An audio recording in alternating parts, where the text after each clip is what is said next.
Empezamos con la grabación. Ahora que ya todos estamos bien. Ajá, la grabación sí comenzó. Listo, entonces. Bueno, pues ahora sí, oficialmente ya bajo grabación. Bienvenidos a la sesión virtual del día hoy, 31. Si no me equivoco, es como la sexta sesión virtual, creo. Y pues, bueno, las buenas noticias es que ya oficialmente vimos toda como la materia importante que teníamos que ver para la primera parte del cuatrimestre. Entonces ahora nos quedan esta sesión y las sesiones de las siguientes como 2 semanas más o menos para estar practicando y aclarando dudas. Por supuesto, hay todavía varios ejemplos sobre estos temas que no hemos visto y en realidad todavía nos falta un tema por tocar que son los diagramas de flujo. Eso lo vamos a estar viendo este martes. Les voy a estar hablando un poco sobre los diagramas de flujo y las notaciones de PSINT y de DFD. El día de hoy, pues se me ocurrió que podríamos ver ejemplos variados, pero se me ocurrió también que, bueno, yo les dije que íbamos a ver el de Fibonacci, entonces si quieren podemos estar viendo ese de Fibonacci. Y como para ir calentando, tengo estos otros dos ejemplos del FOR que no vimos. Ok. Antes de comenzar, sin embargo, como de costumbre, les pregunto, ¿alguno tiene alguna duda específica sobre algún tema que ya hemos visto anteriormente o sobre la sesión anterior? Cualquier tipo de cosa que quieran preguntar antes de iniciar. A fin de cuentas, ya las sesiones de aquí en adelante, por lo menos hasta que lleguemos a la semana de tema 4, van a ser más que todo, ¿cómo decirlo? Van a ser como más tranquilas. Ya no vamos a tener como que apurarnos tanto para recorrer los temas, pero ya los vimos. Entonces, como les digo, se tratan más que todo de repasar y cosas así. Entonces, no sé si alguno tendrá alguna dudilla o algo que quieran ver antes de iniciar. Si alguien me está escribiendo, levánteme la mano, porfa, para yo saber. Si no, pues bueno, asumo que todo bien.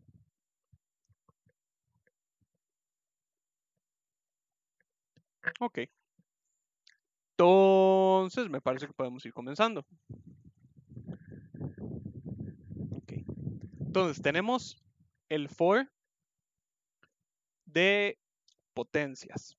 Este es un ejemplo en el cual yo utilizo un for para estar calculando la potencia de un número. No sé si recordarán que hace poco,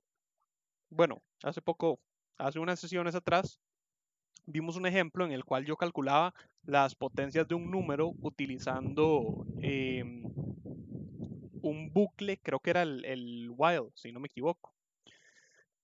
Ese ejemplo lo que estaba haciendo era básicamente emular un for, porque si ustedes recordarán, el while lo que hacía era declarar un contador que utilizábamos para llevar un control de las multiplicaciones y esas multiplicaciones las íbamos asignando a un acumulador. De hecho, fue el ejemplo aplicado donde comparábamos un contador y un acumulador en conjunto. Entonces, este otro ejemplo es una variación de ese mismo en el cual ya utilizamos la estructura del for o el para. La razón de el por qué, o digamos las ventajas que vamos a poder ver acá, es que el código de hecho llega a ser como más compacto, porque como les digo el para, o como les he dicho, el para ya viene como predefinido para estarlo trabajando en repeticiones que se espera, o no que se espera, sino que ya se tiene como una serie de repeticiones ya preestablecidas que se esperan a realizar en un código, como es el caso de una potencia. Si yo quiero elevar, digamos, el 2 a la quinta potencia, vean que ya aquí yo ya tengo preestablecido cuántas multiplicaciones sucesivas yo tengo que hacer, que son 5. Entonces, más que evaluar una condición, como en el para y el repetir, que lo que hacen es evaluar una condición para ver si se tiene que seguir repitiendo, podemos utilizar un para, ya que la condición de este siempre va ligada a un contador. Es decir, que se asegura de que va a iterar esas veces que ya conocemos que debe iterar. Entonces, vean que tenemos acá y yo llego y defino potencia, num, inicio y resultado, todos como real, ¿verdad? Entonces, llegamos al cuerpo del algoritmo donde llega y dice, digite el número al cual calcular su potencia. Eso entonces llega y se lee sobre num. Luego entonces llega y dice, digite el número de la potencia al cual elevar el num. Vean que hasta el momento entonces no hay mucha diferencia con respecto al algoritmo del while que ya habíamos visto. Entonces esa respuesta se lee en potencia y al resultado se le asigna un valor inicial de 1. Acá tengo una pregunta, eso vamos a agregarle ahí, que dice por qué. Entonces, mientras sigo explicando el algoritmo, por adelantado les voy a ir preguntando, ¿por qué al resultado le asigné un valor inicial de 1? ¿Ustedes por qué creen? ¿Y qué creen que pasaría si no le asigno un valor inicial de 1? Entonces, llegamos al para. Vean que es muchísimo más compacto. No sé si recordarán el while de potencia, que ya habíamos visto que eran varias líneas de código. Y el para, vean que es solamente las dos líneas de la estructura del para y una línea interior, donde llega y declara con un valor de inicial para inicio de 1 hasta el valor de la potencia, con paso 1 a hacer, resultado, obtiene el valor del resultado multiplicado por número. Y así se va a ir ejecutando. Entonces vean que la lógica es la misma, pero nuevamente es más compacta porque estamos utilizando un para. Tenemos un valor de inicio que siempre era 1. Si recuerdan el while, lo que hacíamos era que nuestro contador lo inicializábamos en 1 antes de llegar a nuestro bucle. Acá no es necesario, acá nuestro bucle nos lo inicializa automáticamente en 1 y en vez de tener siempre la evaluación final en el bucle que teníamos en, bueno, no, inicial en realidad, porque estábamos utilizando un mientras, si no me equivoco, llega y dice que hasta que el valor de inicio alcance el valor de la potencia, es decir, hasta que el contador haya multiplicado tantas veces como la potencia a la cual elevar, con un aumento de paso 1 a ser, al resultado le estaríamos asignando repetidamente su valor acumulado multiplicado por el número. ¿Por cuál número? El número al cual estamos elevando. Nuevamente entonces, vean que lo que estoy haciendo es convertir un algoritmo de lenguaje natural, que como dijimos, la potencia, elevar un número a la potencia es multiplicar sucesivamente un valor acumulado por el número original. Acá está. Un valor acumulado por el número original, cantidad de veces según la potencia, y quedó mucho más compacto y mucho más bonito. Vean que entonces luego al final tenemos escribir mostrando el resultado y otra línea de escritura donde escribe num elevado por potencia es igual a resultado. Bueno, acá tengo una nota que dice num y potencia son constantes inicializadas por el usuario. Porque se podría considerar que num y potencia son como una especie de constantes. Esa nota en realidad la puse ahí porque antes me preguntaban mucho que en qué momento estaba yo modificando num y potencia. Entonces, esa notilla es más que todo como un recordatorio de que vean que num y potencia nunca llegaron a cambiarse. El usuario me inicializó las dos, pero las dos siempre mantienen su valor. Yo las utilizo como una especie de constantes donde yo mantengo un valor guardado de manera estática en este algoritmo específico, que es tan chiquitito. Entonces vean que nuevamente, si yo lo ejecuto, funciona también como el otro. Entonces, 2 elevado, o sea, dite el número, ok, a su quinta potencia, ahí está.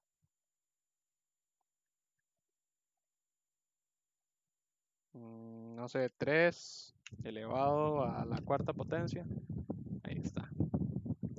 Entonces, nuevamente, como utilizamos variables, el algoritmo es perfectamente generalizable, porque vean entonces que el uso de variables depende de lo que yo quiera hacer y de cuánta flexibilidad yo le quiera dar al código. Entonces, recuerden que, ¿verdad? Yo puedo inicializar inicio según una variable. Yo pude haber hecho que inicio comenzara según, no sé, alguna otra variable, digamos algo acá como resultado incluso. Lo que pasa es que indiferentemente de qué, aunque aquí me funcionaría porque el resultado siempre va a venir con valor 1, indiferentemente de qué, en nuestro algoritmo, ¿verdad? Nosotros ya sabemos que tenemos que comenzar en qué valor, en 1, siempre, porque estamos ejecutando un algoritmo de una potencia. Lo que tenemos entonces que es variable aquí es el valor final. Por eso es que utilizamos potencia como variable dentro del cuerpo del para las instrucciones del para. Resultado, por supuesto, también es una variable. Y a pesar de que potencia y resultado no los modificamos, aún así es un valor que depende, son dos valores que dependen del usuario.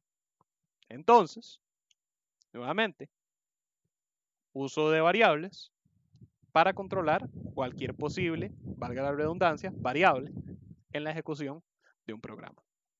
Ahora sí, vamos a ver qué me están diciendo. Miguel dice, ¿usted podría explicar ese for cómo funciona? ¿Cuál? ¿El de este algoritmo? Bueno, lo acabo de explicar, entonces no sé si te quedó claro. Yo, por supuesto, siempre explico mis algoritmos, entonces no sé si eso era lo que me estabas preguntando, de que quería saber si ya había explicado o no el algoritmo. Juan José nos dice, profesor, si la variable num se le asigna un valor inicial de 10, en entrar al para, ¿usaría ese valor de 10?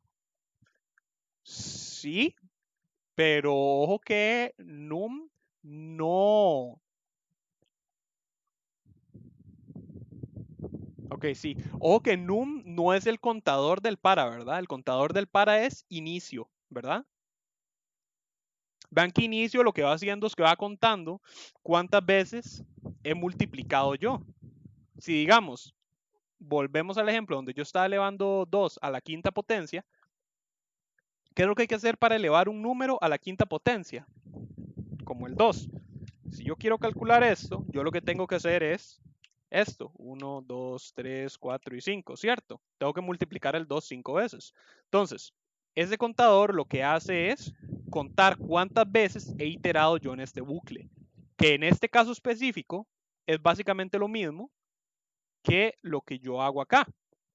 Porque las instrucciones dentro del bucle es que a mi acumulador resultado yo le voy a estar asignando su multiplicación por el número.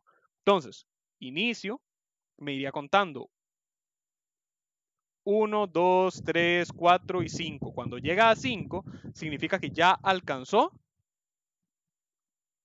la cantidad de potencias o, bueno, de multiplicaciones que ocupaba para alcanzar la potencia. Entonces ya sale del bucle. Sin embargo, si yo le asignara a num un valor inicial de 10, lo que estaría pasando es que básicamente estaría multiplicando por 10 iteradamente hasta llegar a la potencia. Entonces, digamos como por ejemplo, si yo llego y ejecuto esto, ¿verdad? Nuevamente, ojo que no he modificado el algoritmo, entonces me va a volver a sacar la potencia. Entonces, si yo, hagámoslo cortito, a la tercera potencia. Si yo elevo 2 a su tercera potencia, me da 8. Pero si yo cambio el valor de num a 10 antes de entrar al bucle, lo que va a hacer es que 3 veces me va a multiplicar 2 por el valor de num, que sería 10, porque num ya no es su valor original. Entonces, primero que todo, llega a haber un cambio en el que me daría 30. Y segundo que todo, como yo al final hago una escritura de num para representar el resultado, aquí me va a dar un valor extraño, me va a imprimir de manera extraña. Entonces, vean, si yo num le asigno 10 antes de, indiferentemente de lo que me diga el usuario, no me dio 30. De hecho, sí, jamás me iba a dar 30 porque no es multiplicaciones por 10 sucesivas, sino que son acumulativas.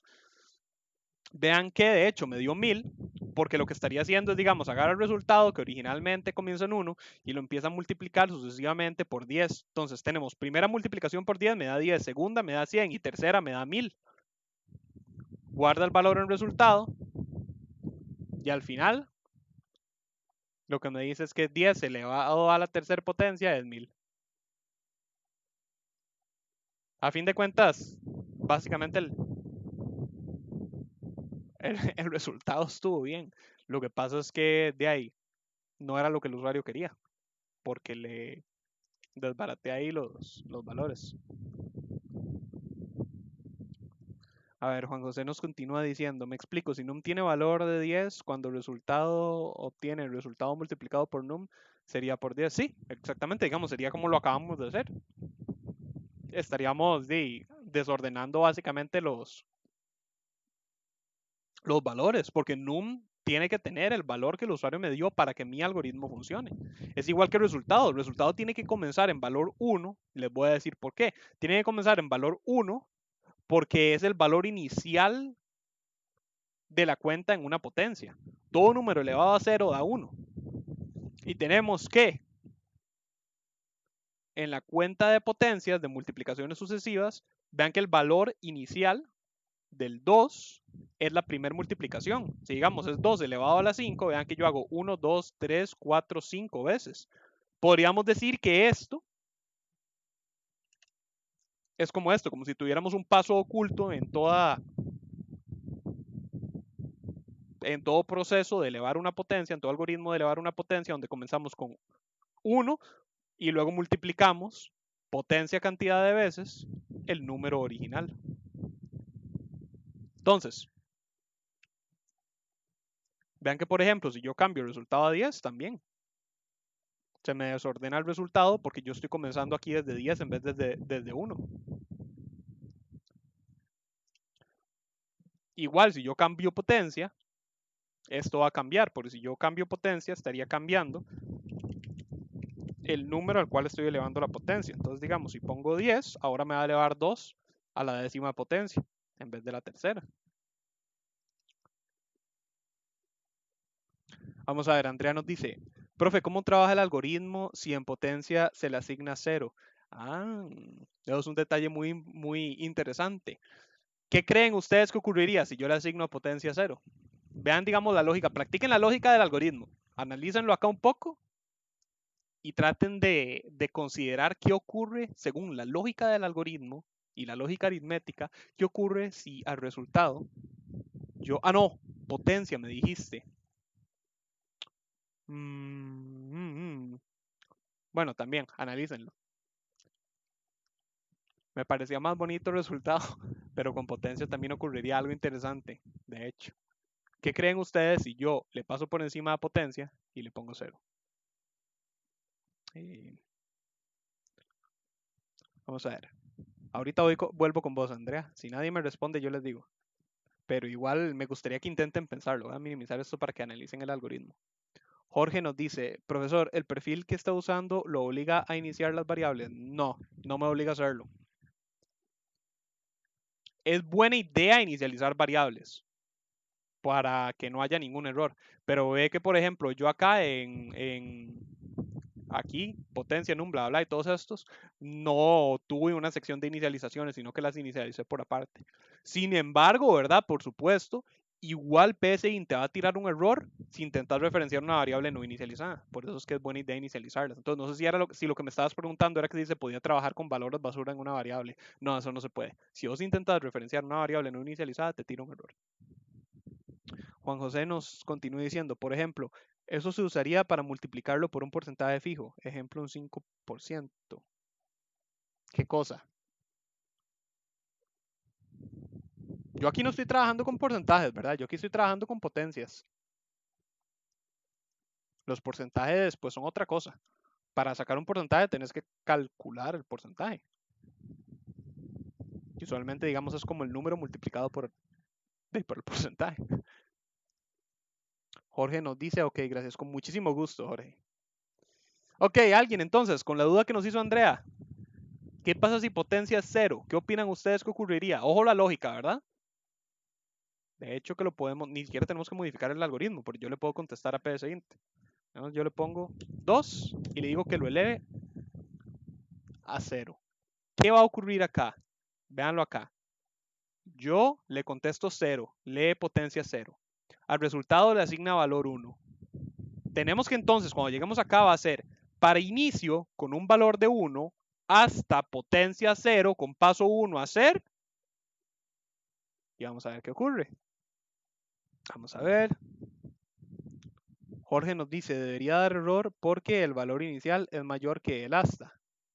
Ok. Andrea nos dice, no se ejecutaría lo que está dentro del for porque no llega hasta. Ajá. Y José Rafael nos dice, se queda con el resultado 1. Ok. Vamos a ver entonces. Vean lo que ocurre. Para inicio 1 hasta potencia con paso 1 a hacer, en realidad, Jorge, no da error, porque aquí no hay ningún error de sintaxis, no hay algo que PSI no pueda comprender, sino que lo que va a entender es que su contador es mayor que su valor final. Entonces, tal y como nos dice Andrea, no se ejecuta lo que hay en el cuerpo, es decir, se salta esta línea porque dice, ok, a pesar de que no iteró, lo que va a decir es, ok, ya no tengo que iterar más, y se lo salta. Baja y va a llegar acá donde dice mostrando resultado. Y vean exactamente qué curioso lo que ocurre acá. Escribir el valor de num, que es 2, elevado a la potencia 0, obtiene el valor de resultado. ¿Cuál fue el último valor de resultado? Bueno, dijimos que el resultado no lo alteramos aquí, ¿cierto? Pero sí lo alteramos aquí. Lo inicializamos en 1. Entonces, tal y como nos dijo José Rafael, ¿verdad? Sí, José Rafael. 2 elevado a la potencia 0 es 1. Y nuevamente nuestro algoritmo demostró ser lo suficientemente robusto como para poder lidiar con el caso de 0. Andrea nos dice y ejecuta lo que está después del for. Gracias, profe. Por supuesto, con muchísimo gusto. Exactamente. Ejecuta lo que hay después. Y como resultado igual lo inicializamos en 1. Entonces, digámosle que como por defecto, PSINT entiende, le dimos a entender que si no multiplique, que reporte que el resultado es 1.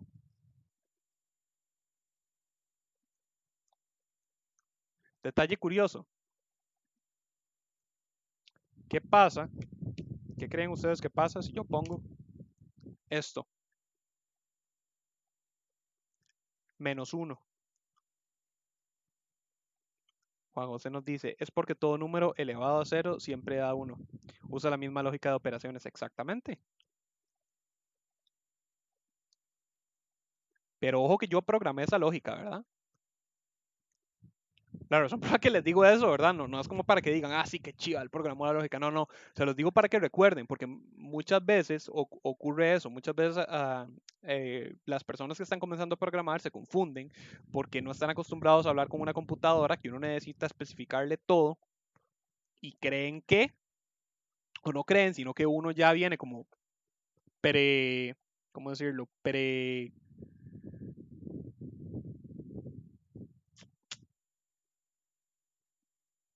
Se me fue la palabra, otro lagunazo. Bueno, ya viene como con la idea de que como una persona, que como hablando con una persona, la computadora puede asumir que si no multiplica tiene que dar 1, que porque todo el mundo sabe que todo número elevado a 0 da 1. Y de ahí no sería así. Acá fue que yo me aproveché de la lógica secuencial del algoritmo para que si esto no se ejecuta, yo aprovecho que yo inicialice el resultado en 1 para que obtenga 1. Entonces, básicamente recuerden eso muy bien. Vamos a ver. Ajá, José Rafael nos dice, ahí sí va a dar mal resultado. Se va a seguir quedando con resultado obtiene 1. Vamos a ver qué ocurre. Exactamente. Vean lo que ocurre acá. Quería ver, de hecho, si alguien pensaba que se nos iba a enciclar. Porque estaríamos básicamente comenzando desde un número negativo. Entonces, a veces las personas se confunden y creen que como estamos implementando un número negativo, que la cuenta va a ser negativa. Pero, dicho y hecho, recuerden que eso depende del paso, no de el punto final. Entonces, lo que llega a ocurrir acá es que inicio obtiene un valor de 1. Siempre. Pero tiene que llegar hasta menos 1.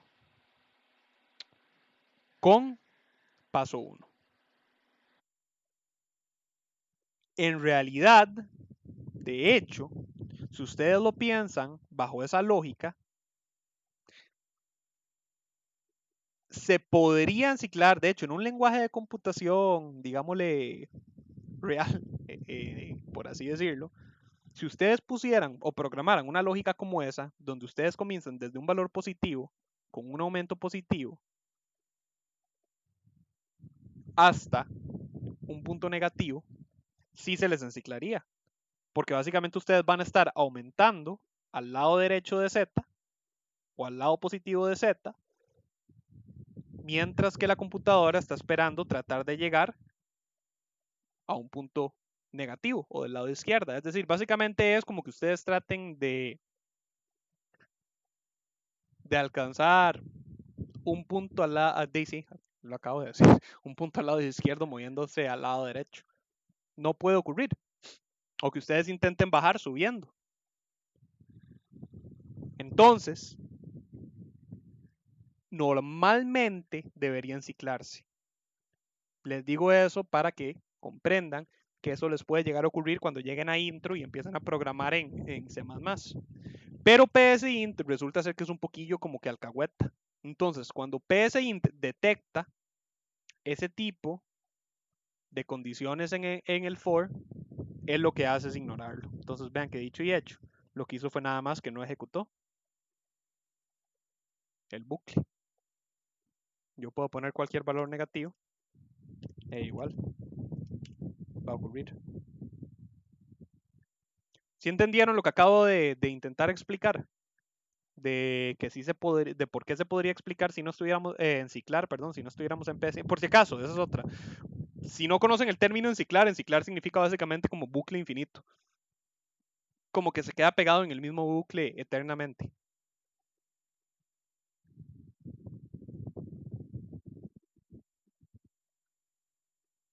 ¿Sí entendieron? Sí.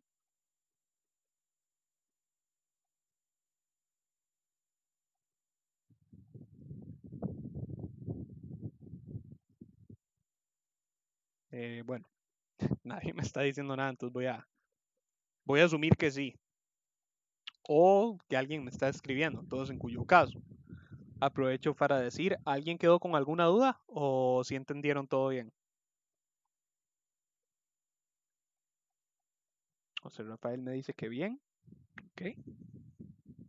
Si alguien está escribiendo, recuerde levantarme la mano para yo saber, porque Webex no me dice si alguien está escribiendo o no. Si no, entonces pues continúo. Andrea nos dice todo bien, profe, excelente. Ok, continuemos entonces con el siguiente ejemplo. El siguiente ejemplo es factorial. Entonces, este es un ejemplo que realiza una función similar. Lo que hace es calcular el factorial. Para los que no sepan lo que es la función factorial, es una función en realidad muy sencilla que lo que hace es ir multiplicando sucesivamente los números. Es decir, digamos como por ejemplo el factorial de 5 sería 1 por 2 por 3 por 4 por 5. Una cosa curiosa del factorial es que básicamente, como es esa misma lógica de ir multiplicando sucesivamente los números, si ustedes lo piensan, el factorial de 5 lo podríamos considerar como, por si acaso también, esta es la notación de factorial. Cuando ustedes hablan de factorial, matemáticamente se escribe de esta manera. 5 gritado, le decía yo cuando no sabía lo que era un factorial, cuando vi por primera vez factorial en el cole. Yo decía que era 5 gritado. Ok, entonces, sería 1 por 2 por 3 por 4 por 5, ¿cierto? Pero si ustedes lo piensan entonces, ¿verdad? El 3 factorial sería 1 por 2 por 3, ¿cierto? El 4 factorial, 1 por 2 por 3 por 4. ¿Ven la secuencia acá? Entonces podríamos considerar que el 5 factorial es 3 factorial por 4 factorial por 5. O 4 factorial por 5. No, perdón, de hecho, por 4, perdón. Por 4 por 5. 3 factorial por 4 por 5, dedazo mío. O 4 factorial por 5, porque sigue la misma secuencia sucesiva. De hecho, así más o menos es como se explica matemáticamente el factorial con variables. Se le considera desde al revés. Normalmente nosotros pensamos en 1 por 2 por 3 por 4, pero es bastante curioso porque eh, para representarlo numéricamente, o no numéricamente, sino con variables o incógnitas en matemática, lo que hacen es como factorial de n-1 multiplicado por n.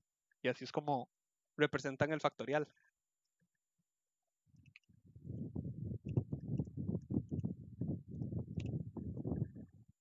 Si ya llevaron mate para computación o lo están llevando, ya deberían estar acostumbrados a esto también, porque ahí los ponen a verlo otra vez.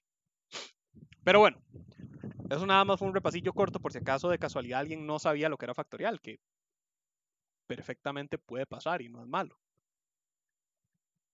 Recuerden que de ahí, no todo el mundo, ¿verdad?, nace aprendido.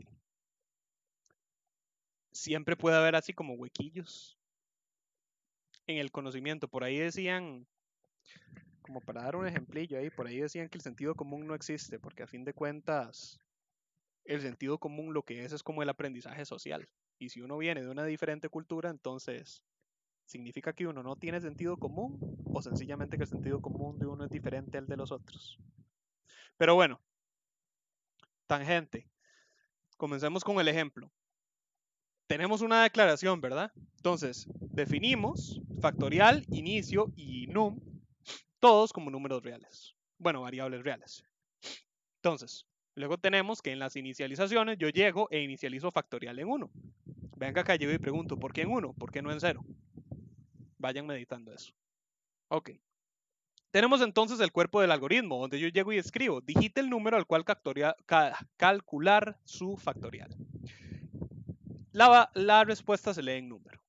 Entonces, vean que yo llego y hago con inicio nuevamente en 1, porque tenemos que iniciar siempre desde 1, hasta alcanzar el número al cual vamos a calcular el factorial, podríamos decir hasta n, si estuviéramos concibiéndolo como vimos en el ejemplo acá, matemático. Entonces, con paso 1 a hacer, continuadamente, en mi variable acumulador factorial, yo asigno el valor que lleve en su momento multiplicado por inicio. Ojo, ¿verdad? Aquí estoy utilizando el contador. Es decir, estoy básicamente en este momento multiplicando mi acumulador por mi contador y asignándolo nuevamente en el acumulador. Es decir, acumulando esa multiplicación. Acaba el para y me dice, mostrando resultado, num, es decir, el número al cual calculamos el factorial, símbolo de factorial, es igual a factorial. Dicho y hecho. Factorial de 5 es 120. Ustedes lo pueden hacer. 1 por 2, por 3, por 4, por 5 da 120.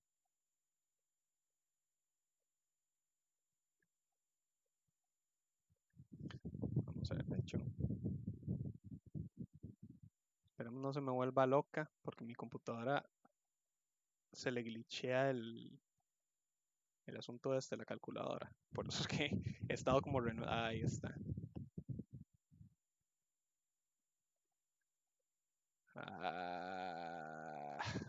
No tengo ni idea de por qué pasa eso, pero bueno. Quizá una calculadora de Google.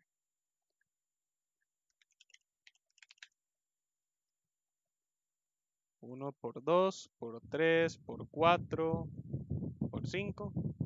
Ahí está, 120. No. Hágame un favor, se corre. No, corre eso. Muchas gracias.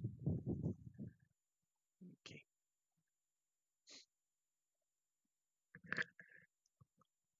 Miguel nos dice, hoy va a ser eso, Fibonacci. Sí. Fibonacci es el siguiente ejemplo que vamos a ver.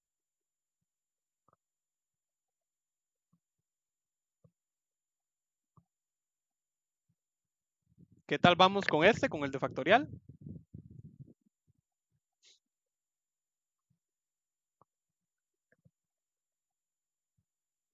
José Rafael nos dice que bien. Ok.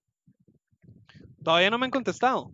¿Por qué no 0? ¿Por qué no inicializo factorial en 0? ¿Qué pasa si yo inicializo factorial en 0? Según la lógica de este algoritmo.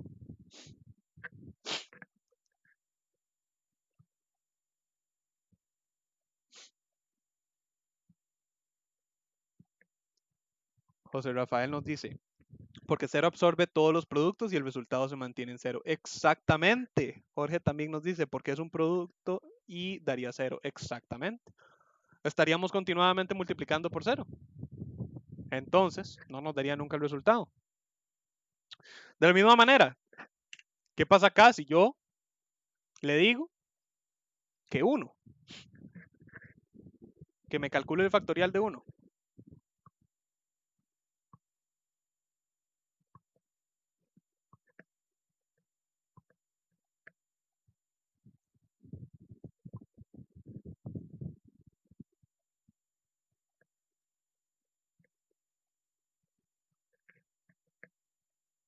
¿Qué opinan ustedes que ocurre?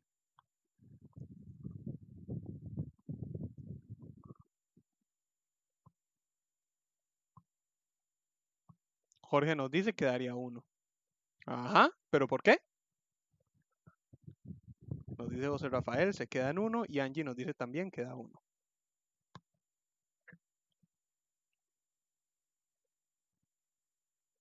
¿Pero por qué? ¿Por qué daría 1? José Rafael nos dice, hace el primer producto. Ajá, ¿pero por qué? Es que eso es lo que quiero escuchar. Digamos, sí, el factorial de 1 es 1, porque es el primer paso de la multiplicación. Pero lo que quiero escuchar, como estamos en lógica para computación, no en matemática, lo que quiero escuchar es por qué. José Rafael nos dice porque logra llegar al final para siendo igual a 1.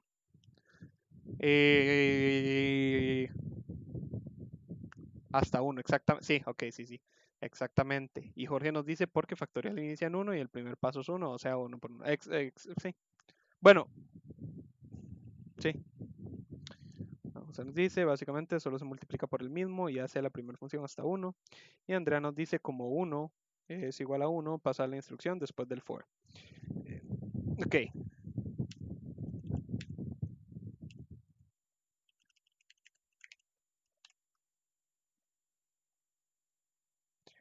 Vean que sí entró en el cuerpo del for, pero es exactamente como acá nos dice Jorge y Juan José, creo que también sí, exactamente. Sí entra en el cuerpo. Esta vez, recuerden que el para se ejecuta hasta exceder, es decir, hasta después de alcanzar el número. Pero ocurre que, como, perdón, el contador es 1 e inicializamos factorial en 1, precisamente como nos dicen los compañeros, el acumulador y el contador se multiplican con su mismo valor 1, se asigna 1 y no hay cambio. Entonces, dicho y hecho, el factorial de 1 es 1. Para que ocurra que no entre, habría que contestarle con 0, en cuyo caso nos diría que el factorial de 0 es 1. Y muy curiosamente, sin embargo, déjenme ver si la calculadora de Google tendrá. No veo el símbolo del factorial.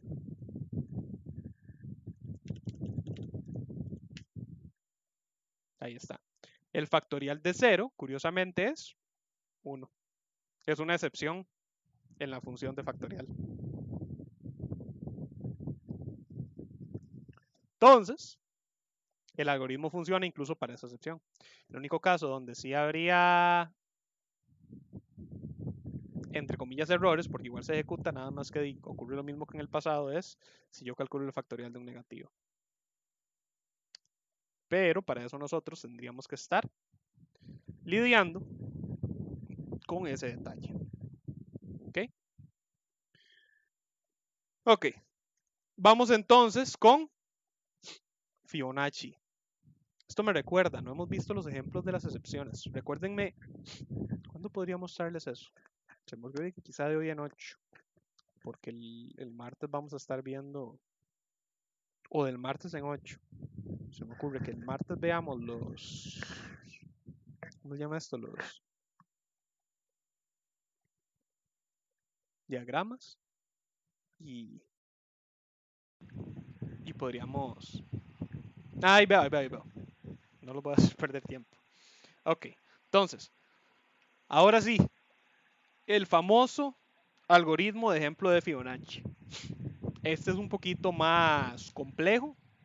No me extrañaría si a primera instancia no me lo entienden, porque me ha ocurrido bastante.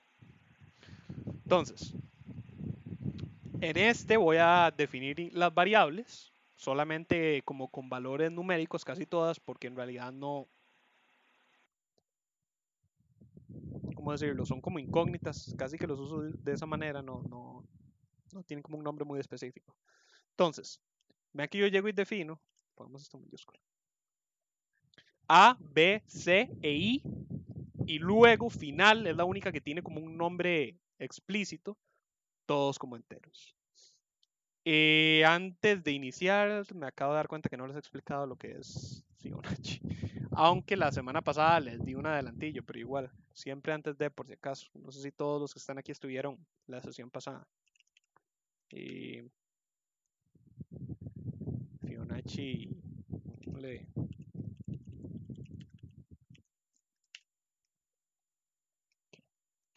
la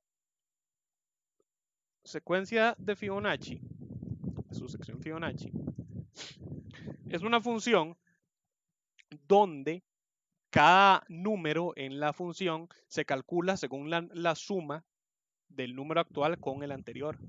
Entonces, digamos, tenemos que siempre comienza en 1. Tenemos que el número siguiente va a ser 1 porque 1 más un, digámosle, teórico 0 va a ser 1. Tenemos entonces que el siguiente número de Fibonacci es 2 porque 1 más 1 es 2. El siguiente es 3 porque 2 más 1 es 3. Luego diríamos 3 más 2, 5. 5 más 3, 8. 8 más 5, 13. Y así vamos, y así vamos, y así vamos, y así vamos, ¿verdad? Entonces, tenemos entonces que un detalle a considerar para que puedan ayudarse a entender el ejemplo que les voy a mostrar es que es diferente que yo les diga a ustedes el quinto número o el número 5 de la secuencia de números Fibonacci al número de valor 5. Porque el número de valor 5 está acá. Y sería el primero, segundo, tercero, cuarto. Ah, no, curiosamente es el quinto, quinto y quinto. Ok. Entonces, digámosle sexto, más bien. Sería primero, segundo, tercero, cuarto, quinto y sexto. Nos cae el número 8 como el sexto número en la secuencia de Fibonacci. Pero vean que el número 6 como tal en Fibonacci no existe. O un mejor ejemplo con lo que quería poner, el tercer número o el número 3 de la secuencia Fibonacci es el 2, porque es el primero, segundo y tercero caemos en 2. Pero el número de valor 3 dentro de Fibonacci es el cuarto número. ¿Ok?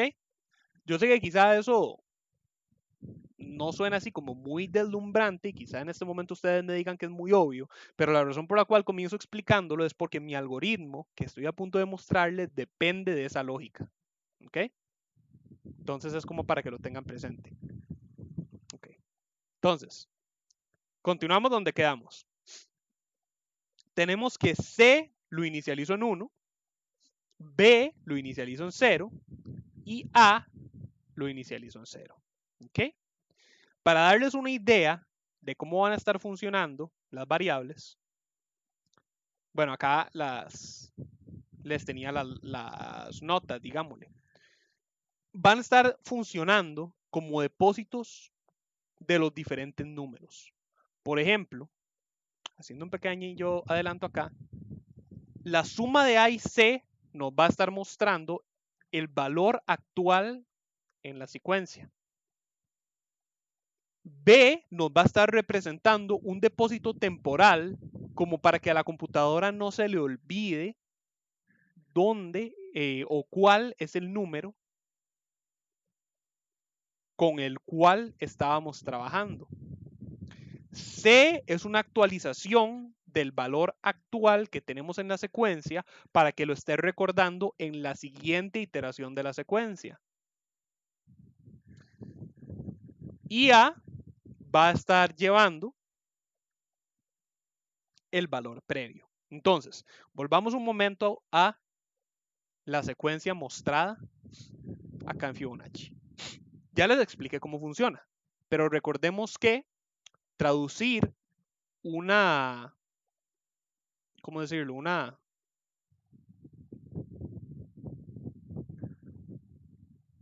Una función o una ecuación matemática a PSINT, la forma más fácil de hacerlo es comenzar con lenguaje natural y buscar cómo explicarle eso a PSINT según sus reglas sintácticas. Entonces, tenemos que ya les dije que es la suma de los dos números anteriores. Si especificamos un poco más, tenemos que, si yo me paro sobre cierto número determinado en la secuencia de Fibonacci, digámosle el sexto número, que ya vimos que era el 8, ya sabemos que cuando yo voy por el sexto número de Fibonacci, yo lo que estoy mostrando es, o escribiendo, es la suma de los dos números anteriores, siendo el 3 y el 5, para representar mi posición actual. Cuando yo haya la séptima, que sería el 13, lo que estoy representando es la suma de los dos anteriores, 5 y 8. Vean que esto es muy concordante con lo que yo estaba mostrándole a ustedes en ese adelantillo que les di en el algoritmo, que yo representaba la posición actual por medio de la suma de los números anteriores, siendo A y B. Perdón, A y C. Entonces, ahora sí, vamos paso por paso, continuando. Vean que yo inicio C como 1, B como 0 y A como 0 por esos mismos motivos. Yo dije que la suma de A y C va a estar representando la posición actual de la misma manera como A y C nos estaría representando los dos números previos a nuestra posición actual. Si nosotros consideramos que nuestro paso inicial en Fibonacci es 1, tengo que iniciar en 1, entonces yo me puedo agarrar inicializando C en 1 y A en 0. Como les dije anteriormente, como si estuviera haciendo esa suma del 1 con el 0 imaginario previo. ¿Sí? B es 0, como porque sí. Porque en realidad así fue un valor inicial que le di. Porque igual vean que B, yo lo inicializo eventualmente. Entonces, como para que todas mis variables A, B y C estén inicializadas. Entonces, ahora sí, paso por paso, vean que yo le indico al usuario, digite cuántos dígitos de la secuencia Fibonacci desea mostrar. Ojo, yo no le estoy diciendo hasta qué número de valor en secuencia, sino cuántos dígitos. Entonces, si el usuario me dice 6, deberíamos llegar hasta el 8. Continuando, eso vean que lo lee en final. Justo después de eso, limpia pantalla y escribe 0 como para comenzar desde 0. Aquí hay una pequeña pregunta donde dice, ¿qué sucede en caso de que final sea 0? Eso luego lo vemos. Y ahí está. Ok.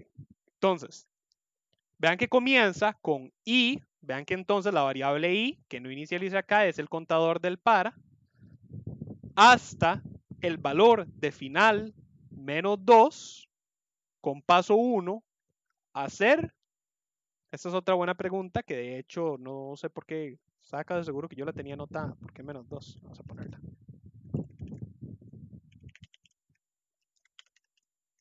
A ver si alguno logra averiguar el por qué el menos 2. Entonces, con i iniciando en 0 hasta final menos 2, hacer, entonces vean que acaba la lógica secuencial de Fibonacci. Nos escribe el número actual siendo la suma de mis dos previos valores, A más C. ¿Ok? Luego entonces bajamos y a B se le asigna el valor de C. Nuevamente vean que les dije, B es un depósito temporal donde yo voy a estar guardando C, siendo C el previo mayor número a mi punto actual. Si lo estuviéramos viendo acá, si yo estuviera, por ejemplo, en el 5, eso quiere decir que A sería 2 y C sería 3. En B, yo entonces estaría guardando 3. ¿Ok? Vean que luego, siguiendo esa misma lógica donde C siempre es mayor que A, yo a C luego le actualizo su valor y le asigno la suma de A y C. Es decir, le asigno el paso actual en el cual nos encontramos en la secuencia, porque para la siguiente iteración en la secuencia, es decir, para el siguiente paso en la secuencia de Fibonacci, el previo valor mayor, siendo C, tiene que ser el que actualmente es nuestro valor actual.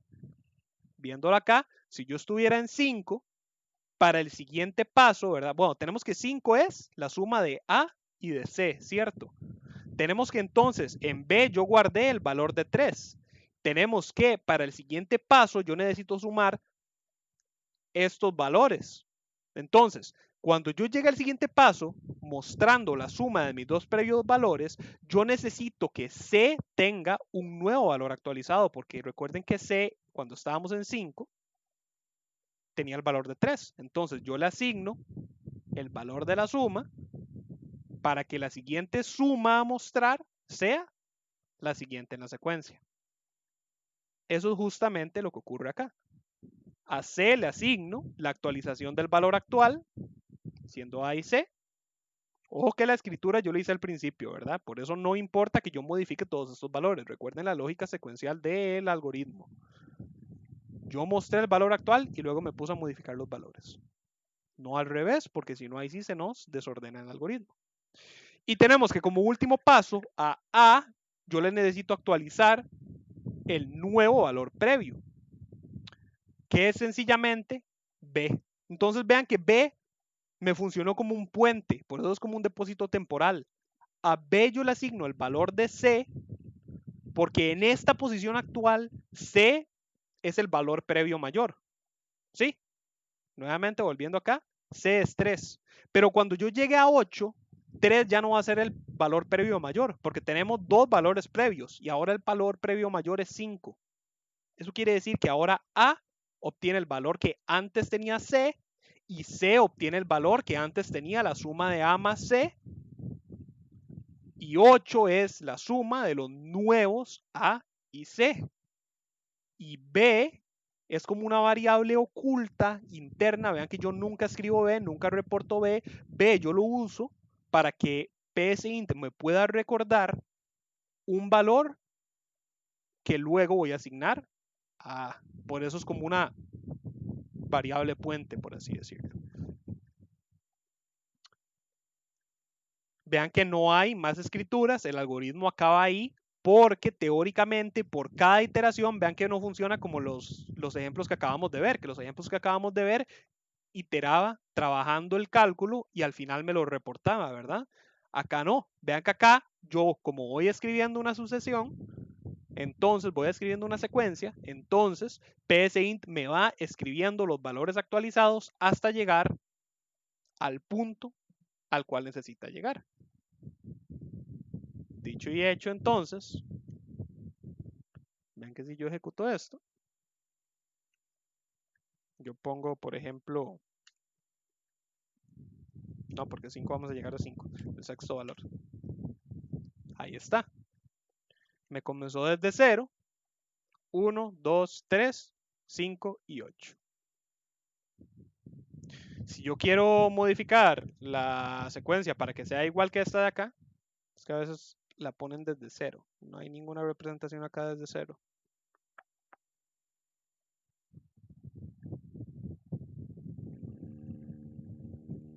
Acá está, vean. Acá este me lo presentó desde cero.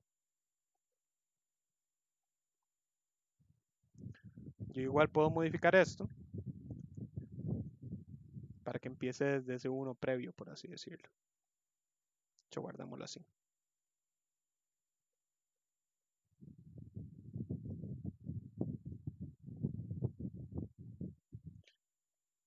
¿Cómo vamos? ¿Van entendiendo la lógica antes de seguir con las preguntas? ¿Sí entienden la lógica del algoritmo? ¿O alguien se me quedó atrás?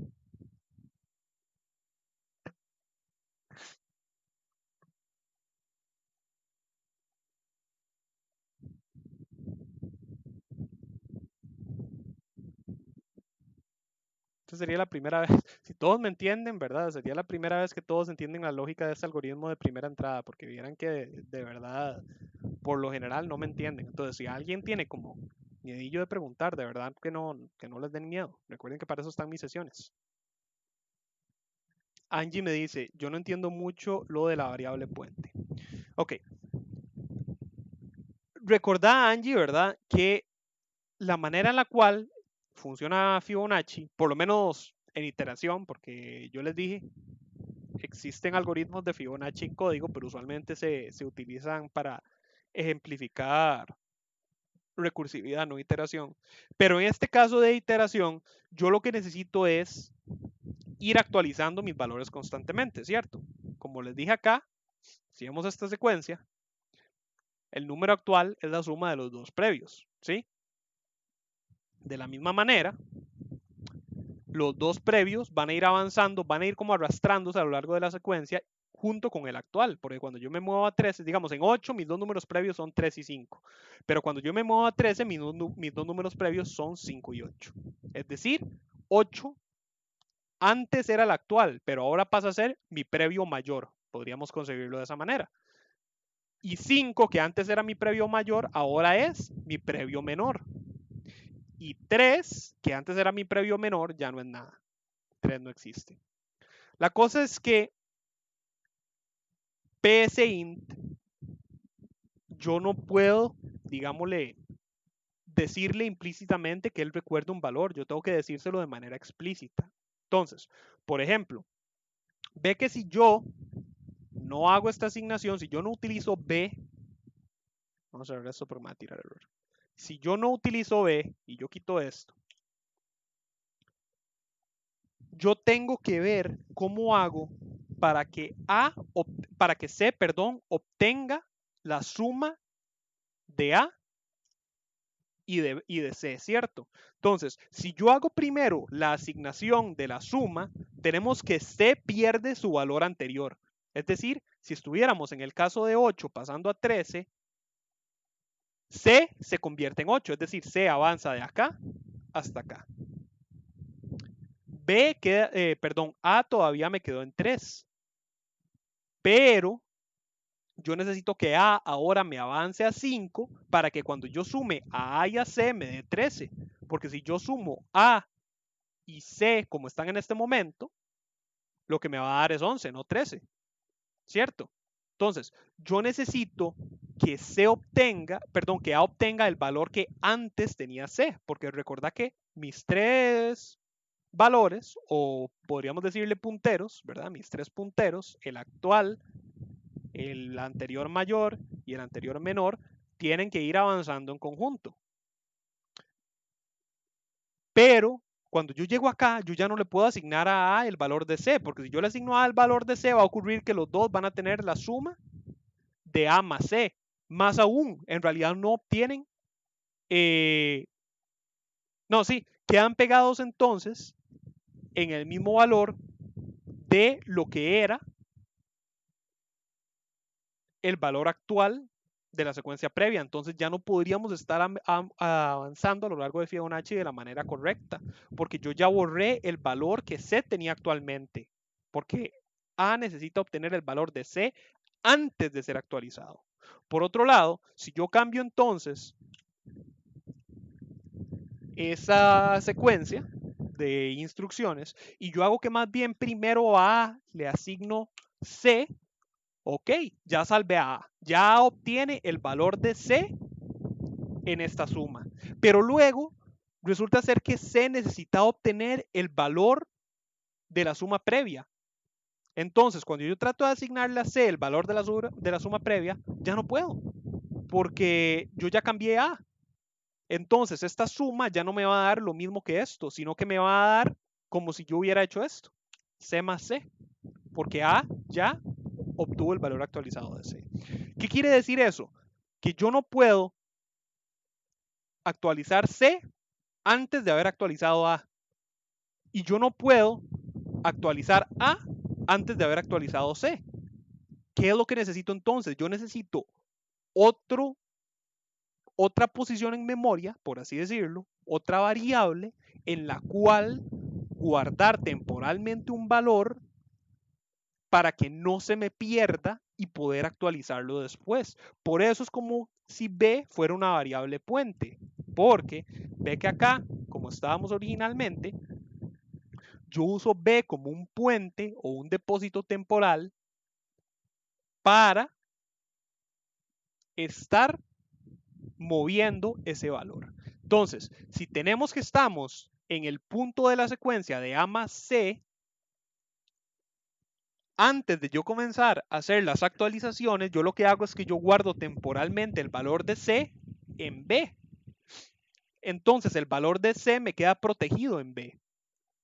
Cuando yo llego a actualizar C, yo puedo ya guardar, asignarles un nuevo valor de A más C sin preocuparme porque yo sé que el valor previo de C no se me va a perder porque lo guardé en B. Como yo lo guardé en B, entonces la siguiente instrucción que yo uso es sencillamente asignar a A el valor de B.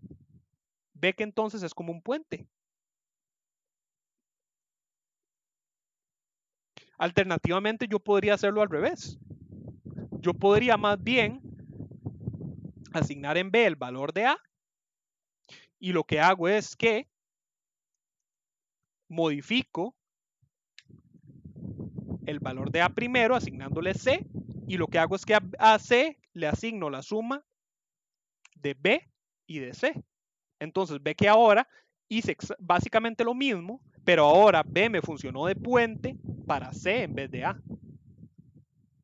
Porque entonces yo lo que hice fue guardar el valor actual de A en B para que no se me pierda cuando le pase por encima con el valor de C y que entonces cuando yo tenga que actualizar el valor de C, siendo la suma del valor que antes tenía A aquí arriba, recuerden, lógica secuencial, ya no vaya a serme alterado por esta línea. Entonces, ve que este valor lo que hace es básicamente esto. Pasa acá y luego pasa acá para ser guardado acá. Igual, como yo lo tenía actualmente, ve que el valor, como lo tenía originalmente, perdón, ve que el valor hace lo mismo. Pasa de acá, se guarda acá. Y luego acá para guardarse acá. De hecho, así debería ser. No me devolví lo suficiente. Ahí. Sí, B. Sí, aquí está. Eso era lo que me hacía falta. Pasa de acá, de C a B. Salta acá y se guarda en A. Angie nos dice, listo, profe, ya entendí, gracias. Con muchísimo gusto, Angie. ¿Alguien más con alguna otra dudilla?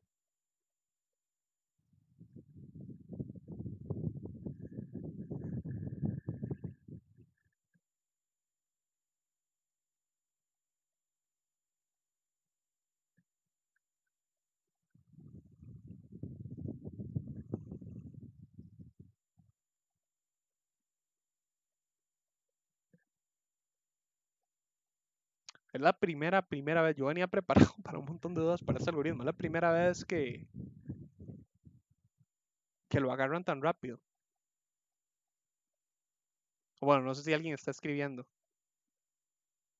Adonai me dice, profe, yo la verdad me perdí. Ok, Adonai, ¿dónde? ¿Qué ocupas que te vuelva a explicar? Si entendés cómo funciona Fibonacci como tal, la secuencia.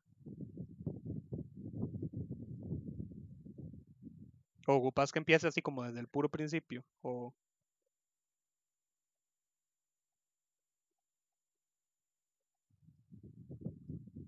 Andrea me dice, yo lo estoy tratando de hacer a mano, pero no entiendo muy bien. A mano el código, digamos. Ahí me dice, sí entiendo, pero ¿cómo lo busco en la estructura? No. ¿Cómo lo busco en la estructura? Juan José me dice, profe, yo también me perdí. ¿Puedo desde el principio? Ok, vamos a ver. Recuerden la lógica de Fibonacci, ¿verdad? La secuencia de Fibonacci, explicado así en lenguaje natural, es algo bastante sencillo. Es tan fácil y sencillo como la suma de los dos números anteriores. Entonces, tenemos que la única excepción a esa regla es el primer dígito de la secuencia de Fibonacci, porque siempre comenzamos en 1. A partir de ese 1 ya comienza a hacer esas sumas sucesivas, donde el siguiente 1 es básicamente la suma del número anterior y el 0. En realidad, visto específicamente, la razón por la cual ocurre eso es porque explicado como literalmente es Fibonacci, en realidad es que cada número en la secuencia es la suma, no, cada número siguiente en la secuencia es la suma del actual más el anterior. Entonces, la excepción a la regla es el primero, porque como les dije, siempre comenzamos con 1 en Fibonacci. Entonces, a partir de aquí en adelante, ya comenzamos a hacer, para obtener el siguiente número es la suma del número actual más el anterior. Como no hay anterior, entonces se asume que es 0 y obtenemos 1. Para obtener el siguiente número, 1 más 1, 2. 2 más 1, 3. 3 más 2, 5. Y así vamos calculando los números siguientes en secuencia. 5 más 3, 8. 8 más 5, 13. 13 más 8, 21. Y así vamos. Sin embargo, podríamos considerar Fibonacci de una manera diferente, que es como lo hace mi algoritmo. Vean que podríamos verlo desde el punto de vista de que yo estoy calculando el siguiente número a partir de mi número actual y el anterior. Hagámoslo de esta manera. Utilicemos el concepto de punteros. Los punteros va a ser un concepto que ustedes van a estar escuchando mucho en programación porque se refiere a apuntadores de algún valor, como por ejemplo las variables se podrían considerar una forma de apuntadores porque apuntan a algún valor en memoria. Cuando lleven intro a Progra les va a quedar un toque más claro porque de hecho ustedes uno de los temas que ven es punteros, que son literalmente apuntadores, son variables, son literalmente apuntadores. Entonces es como una variable un poco más compleja pero interesante. Ok, entonces, por el momento consideren, cuando yo me refiero a un puntero en este momento, consideren que con puntero me refiero, muy chiquitillo. Sí, eso va a funcionar. Con puntero me refiero a un apuntador. Entonces, podríamos considerarlo como le decía, donde yo tengo un valor actual, pongámoslo así, un valor previo, pongámosle así, y un valor futuro a calcular. Entonces, cuando yo estoy en mi valor actual de 2, como lo vimos, ¿verdad? Yo lo que hago es sumar mi valor actual con mi previo para obtener mi siguiente valor. Entonces, el siguiente paso en Fibonacci es hacer lo mismo, pero sucesivamente. Entonces, ahora mi valor actual es 3, sumo mi valor previo para obtener el siguiente paso. Una vez que obtengo el siguiente paso, sumo mi anterior para obtener el siguiente. ¿Ok? Entonces, esa es la manera, digámosle como oficial, entre comillas, de concebir Fibonacci.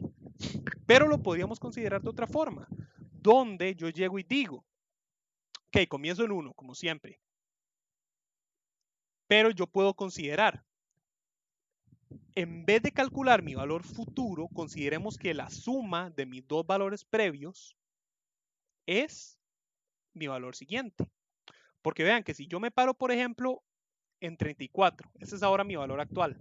Les dije que el cálculo era el valor del actual por el anterior para conseguir el siguiente, ¿verdad? Pero podríamos considerar que si yo me paro en el actual es la suma de mis dos valores previos. Vean que 34 es la suma de 13 y 21. O bajemos un poquito para que sea más obvio. Si mi valor actual es 8, también podríamos considerar que es la suma de mis dos valores previos. Entonces, vean que es básicamente el mismo principio. La única diferencia es que en vez de verlo como que 8 es mi valor siguiente, lo estoy viendo como que es mi valor actual y que es el resultado de mis dos valores anteriores, ¿verdad? Pero vean que es lo mismo, es exactamente lo mismo, pero visto de manera diferente. Vean que yo podría representar mis punteros por letras, donde mi valor actual es la suma de una letra A y una letra C, donde, borremos esto de acá.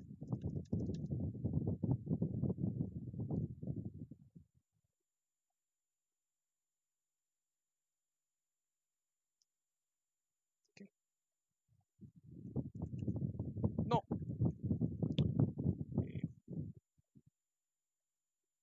Okay. Entonces, yo podría decir que 8, que es mi valor actual, es la suma de un valor A más un valor B. Más de un valor C, perdón, más un valor A. Donde C es el valor que apunta, es mi puntero a mi valor previo mayor y A es mi valor previo menor. ¿Sí?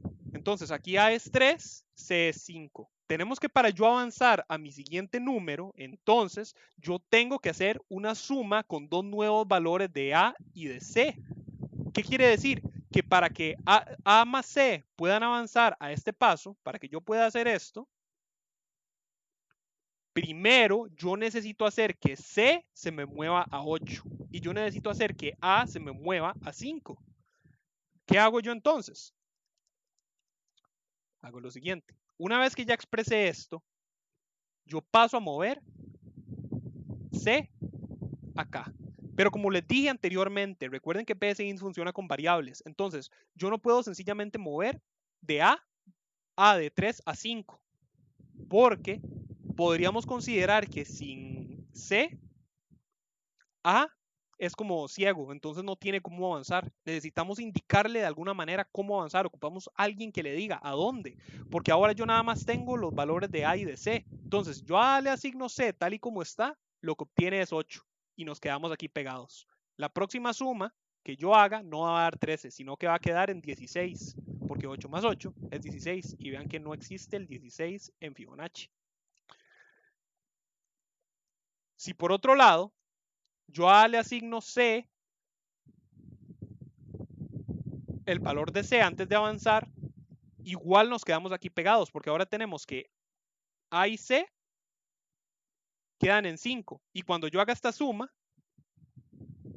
ya no me va a dar el valor que yo necesito. Cuando yo a C lo actualice, para que C se mueva a 8, ya no va a quedar acá, porque cuando yo sume 5 más 5 voy a quedar en 10, que es un valor que no existe en Fibonacci tampoco.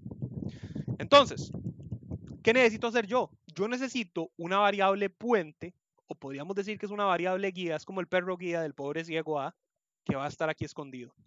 Vean que como tal yo no lo uso para representar ningún número, sino que lo uso como un puente, es el perro guía. Entonces, ¿qué hago yo? Para poder actualizar estos valores, yo muevo a C a 8. Pero antes de eso, yo necesito guardar este 5. Yo necesito que PSINT me recuerde que este 5 está de intermedio. Entonces, yo agarro C y se lo tiro a B.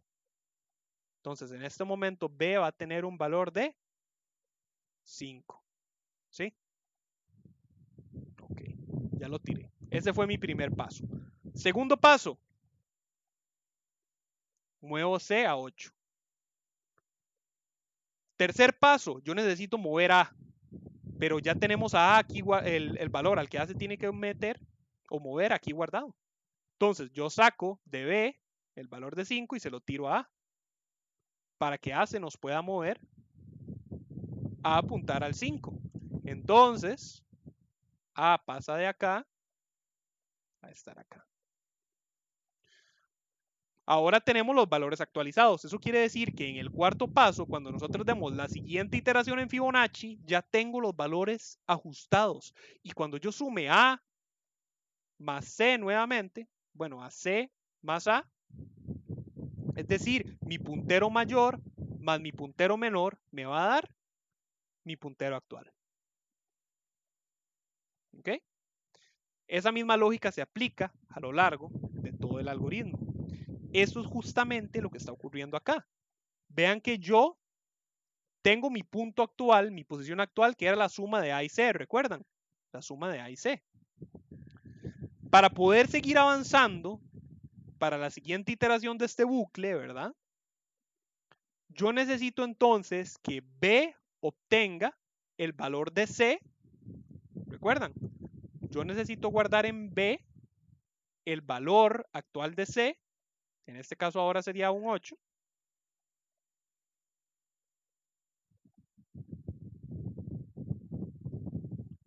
Para poder utilizar luego ese valor para que A se pueda mover ahí. De hecho, vamos a dejar la línea ahí como una especie de conector, digamos. ¿Ok? Ahora que ya guardé el valor de C en B, el valor actual, el siguiente paso, ¿cuál era? Actualizar C, mover C. Esto. ¿Cómo hago yo eso? Le asigno a C la suma de A y C. ¿Recuerdan que esto antes era la suma de A y C? Entonces, como hago la suma de A y C, que me da 13 y se lo asigno a C, C ahora se actualiza y se convierte en 13. A partir de este punto en adelante, a partir de la línea 26 de mi algoritmo, C ya no tiene el valor previo. Y eso quiere decir que la suma de A y C de aquí para abajo ya no me da lo mismo. Digamos, si yo aquí hago A y C, ojo que este valor ya no va a ser el mismo que este ni que este. Estos dos son el mismo porque yo no he modificado ni A ni a C antes de este punto. Pero a partir de este punto, lógica secuencial, esto ya me da otro valor. Entonces, yo necesito que A, sin embargo, obtenga el siguiente paso, que el siguiente paso era el valor que antes tenía C, pero ya C no lo tiene. Entonces, ¿qué hago yo? Agarro mi variable puente, B, que tenía el valor reservado, que antes era de A, perdón, que antes era de C, para que A se nos pueda mover a ese punto. Entonces, yo busco el valor de B, B es 8, ok, se lo asigno a A para que A pueda salir del 5 y avanzar al siguiente paso, 8. Que es justamente lo que hacemos acá. A obtiene el valor de B. Acaba el para. Como acaba el para, vuelve a iterar y me vuelve a escribir A más C. Pero tenemos que A y C ya actualizaron sus valores. Entonces ahora la suma de A y C ya no me va a dar 13, sino que ahora me va a dar 21. C primero. 21. Y ahí estaríamos, completando ese paso y luego continuamos con el siguiente. ¿Ok? Vamos a ir viendo. Erika me dice que ella se perdió. ¿En qué punto te perdiste, Erika? Y yo con mucho gusto me devuelvo. Juan José me dice, así como lo expresa, es que leer el valor actual retrocede y suma el anterior para dar el valor siguiente. Por así decirlo, son las dos formas de ver Fibonacci. Una es que el valor siguiente en la sucesión me da el valor actual más el anterior, o otra es que mi valor actual me da la suma de mis dos valores previos. Nos continúa diciendo Juan José, la variable C siempre estaría siendo la función de memoria a corto plazo. Todas son memoria a corto plazo en realidad. La cosa es que C, la suma de A y C me darían el valor actual o al que voy, dependiendo de cómo lo veamos. C me estaría dando mi valor mayor hasta el momento, sin contar la suma, y A, el valor previo a ese. B es una variable adicional donde yo estoy guardando un valor auxiliar, por así decirlo, es una variable auxiliar, de hecho. Por eso es una variable puente, podríamos decir, donde va a estar guardando el valor que yo ocupo transferir de C hacia A.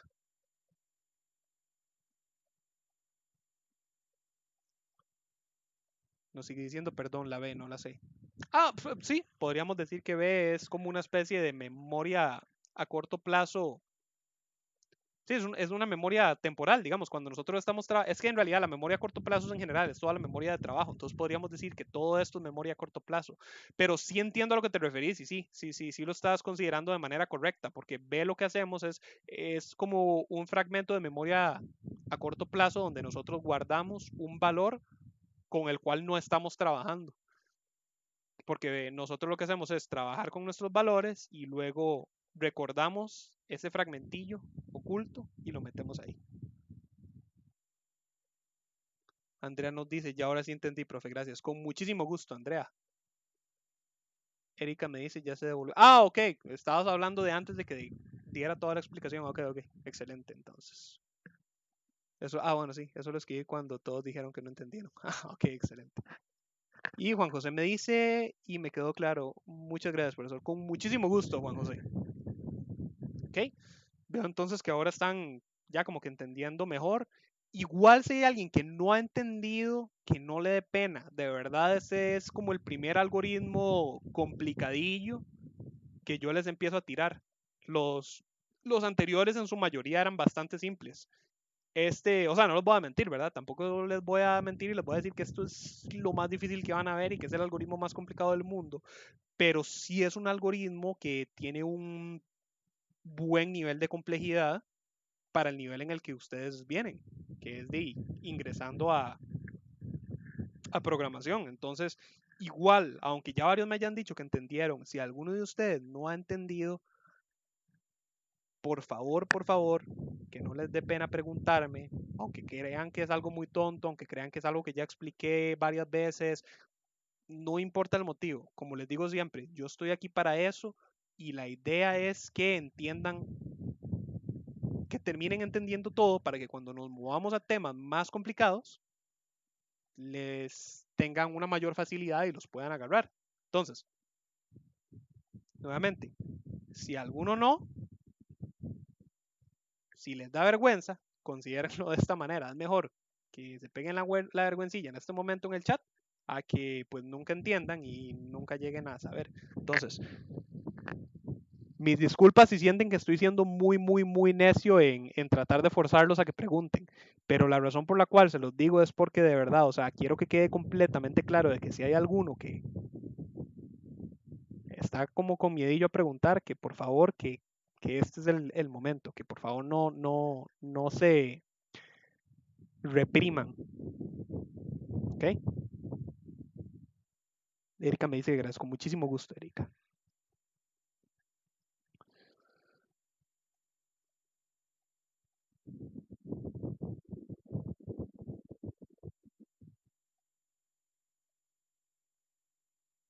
Bueno,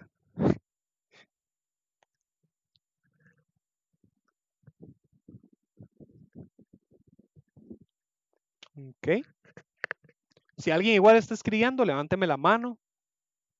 Nada más empiezo a decir eso, intenté quedarme calladillo un ratillo por si acaso, ¿verdad? Para que no crean que los estoy presionando, porque no lo estoy haciendo. Nada más que como Webex no me dice si alguien está escribiendo o no, entonces no puedo saber. Entonces, si alguien sí está escribiendo, levánteme la manilla para yo saber. Si no, pues bueno. José Rafael me dice, profesor, yo tengo este orden, escribir A más B. C obtiene B, B obtiene A y A obtiene A más B. Ajá. Lo hiciste de la otra manera, como yo les decía. Ve que igual estás utilizando B como una variable. No.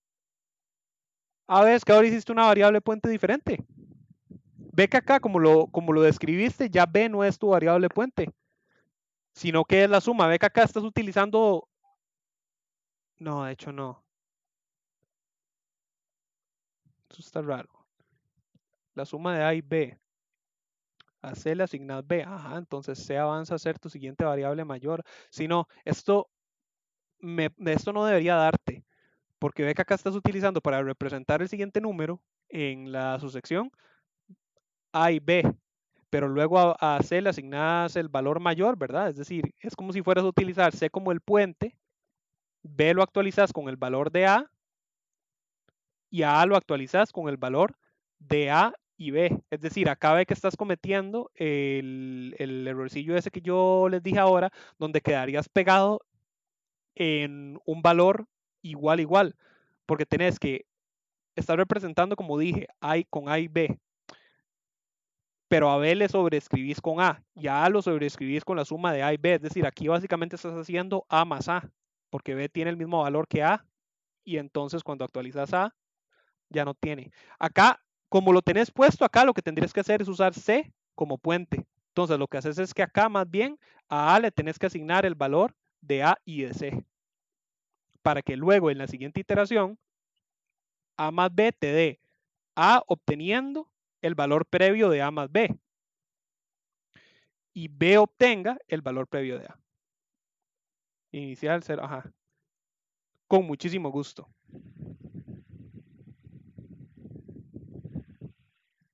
Por eso ese ejemplo me gusta montones y por eso nuevamente es que insisto tanto cuando les digo que si tienen alguna duda o algo, porque es muy útil para trabajar muchas cosas. Vean que acá estamos trabajando contadores, acumuladores, lógica secuencial,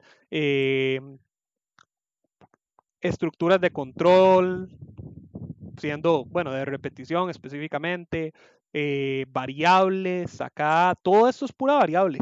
Por eso es que es en realidad como tan confuso, porque es pura variable. Porque vean que, bueno, José Rafael acá cometió un pequeñísimo error, pero la lógica de él como tal no estaba mala. Fue nada más como que se le fue ahí un problema de variable. Pero vean que entonces él, a pesar de que nombró las variables igual que yo, no las usó igual que yo. Y aún así, con ese pequeño ajuste de más bien utilizar C como puente, perfectamente le va a dar. Entonces, nuevamente, son variables.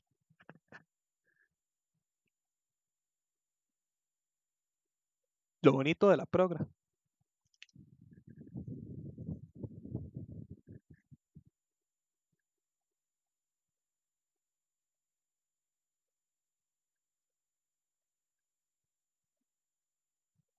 Ya le dije con mucho gusto. No estoy seguro. Bueno, igual, en caso de que se me haya ido José Rafael, con muchísimo gusto. A ver, José Rafael nos vuelve a decir, en mi caso bastaría con pasar B obtiene A al final. Depende. Es que tendrías que modificarlo. Digamos, nuevamente, pensá en la lógica, ¿verdad? Pensá que A más B es tu representación del número mayor en la secuencia. Ya sea que lo veas como el siguiente o el actual. Es decir, en tu caso, vos en vez de tener aquí C más A, lo que tenés es B más A, ¿verdad? Entonces, vos tenés que definir entre A y B cuál va a ser tu número mayor previo. Es decir, ¿dónde acá, cuál de estos dos números anteriores al número sumado va a ser A y cuál va a ser B? Entonces, según lo que vos implicás acá, me da a pensar que es A. A debería ser el mayor, porque ve que A vos lo estás actualizando como una suma. C, por otro lado, lo estás utilizando como la variable puente, porque es la que estás utilizando para guardar el valor de B. Entonces, si A es el mayor, vos tenés que utilizar esa lógica secuencial para asegurarte de que antes de que vos sobreescribas un valor, no se te pierda. Entonces, bueno, de esta manera funciona.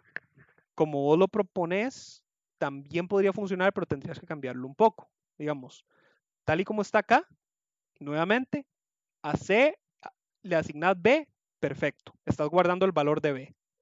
Luego entonces a B le sobreescribís obteniendo el valor de A, porque tenemos que el valor de A, ¿verdad? Si en tu caso Vamos a utilizar esto nuevamente. Si en tu caso vos tenés aquí a B y aquí a A, B ocupa moverse para acá y A ocupa moverse para acá. Entonces, como ya guardaste el valor de B, no hay problema si moves a B para acá.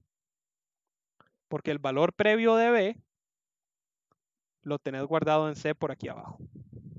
Entonces, ahora a B le asignás A. Aquí es donde ya... Ah, no, ya, ok. A A, sin embargo, le estás asignando A más C. Es aquí ya donde hay un problema. Porque ve que entonces A ocupa moverse acá, ¿verdad? A lo que era anteriormente esta suma. Pero si haces la suma de A y de B en este momento, lo que te va a dar no es 21, sino que te daría, si tenemos que estábamos en este punto, lo que te daría sería 26, porque ahora B y A en este punto tienen el mismo valor. Entonces lo que tienes que hacer es utilizar tu variable puente o secundaria para reconstruir esta suma, donde haces la suma más bien, haces que A obtenga la suma del valor actual de A, que es 13, más C, que C es 8, que era el valor previo de B, para que te dé 21 y A se nos mueva para acá. Ahora sí, cuando sumamos A y B, nos va a dar 34.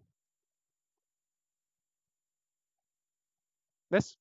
Entonces, podrías hacer esto también, que al final B obtenga A, o no al final, sino más bien antes del final. Pero entonces tendrías que trabajarlo de manera diferente, porque ahora lo que estás haciendo es guardar en B el valor de A. Entonces, básicamente ahora lo estarías trabajando de una manera más similar a la mía, donde estarías utilizando B como tu variable puente. Entonces, si lo trabajas de esa manera, lo que haces es que a B le asignas el valor de A. Entonces, digamos que tengamos C aquí. Entonces, B ahora va a recordar el valor de 21. ¿Sí?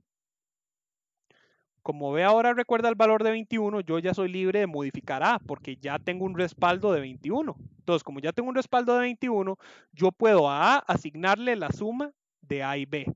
Perdón, de A y C. Y la suma de A y de C me va a dar 34. Entonces A se me movió para acá. Luego yo necesito actualizar C para poder obtener mi valor siguiente. Entonces, para yo obtener mi valor siguiente, 155, yo necesito que A esté en 34, ya está en 34, y que C esté en 21, todavía no. ¿Cómo obtengo yo ese 21? Lo teníamos guardado en B, tal y como lo propusiste acá. Entonces, ahora sí, el siguiente paso sería a C asignarle B para que se nos mueva al 21. Entonces, trabajándolo de esta manera, lo hiciste casi como yo, pero la diferencia es que yo usé C como mi valor mayor y A como mi valor menor. Vos lo estás haciendo. Aquí como lo implicas de esta forma, lo que estás implicando es que C es tu valor menor y A es tu valor mayor. Entonces, ve que la lógica, vean todos, de hecho, que la lógica siempre es la misma. Siempre es la suma de dos variables que me da una tercera. Utilizar una variable adicional como un puente o un respaldo del valor para yo poder ir actualizando mis valores, porque vean que a medida que yo voy actualizando esos valores, la suma de ambos obviamente siempre me va a dar un número mayor, pero yo necesito que estos dos números, antes de sumarse, pertenezcan a la secuencia para que me dé otro número en la secuencia, porque si resulta ser que estos dos valores quedan con un número fuera de secuencia o quedan con el mismo número, ya me salgo de la secuencia. Yo necesito que sigan este mismo orden, de primero uno y luego el otro, para que entonces cuando A se mueva para acá,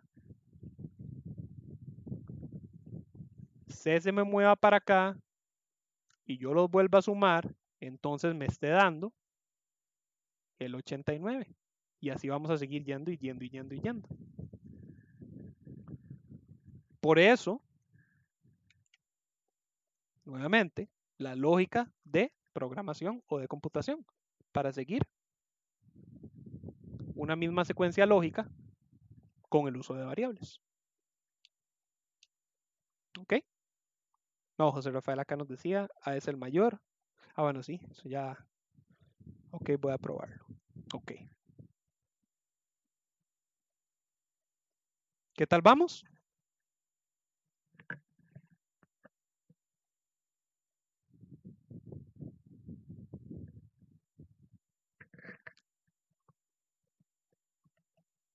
¿Alguien más?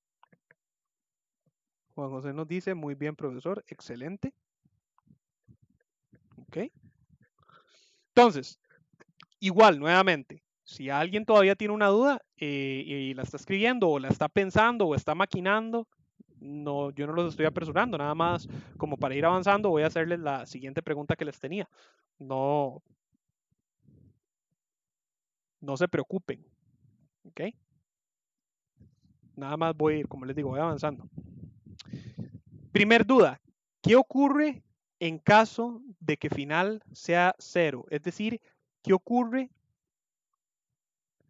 si... No, no, de hecho, comencemos primero por esta. ¿Por qué menos 2? ¿Por qué yo le digo que hasta final menos 2? Digamos, yo le digo, muéstreme 3 dígitos. Opa, porque ya no... Ah, muéstreme 3 dígitos. Ahí está, los primeros 3 dígitos de Fibonacci. Pero ¿por qué? Si me mostró los primeros 3, ¿por qué no hasta final?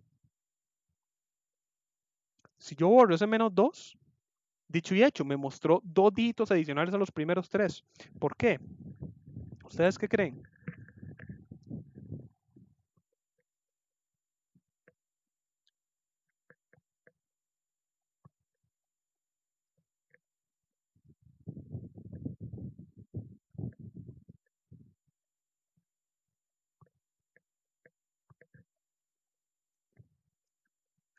Vamos a ver qué me dicen.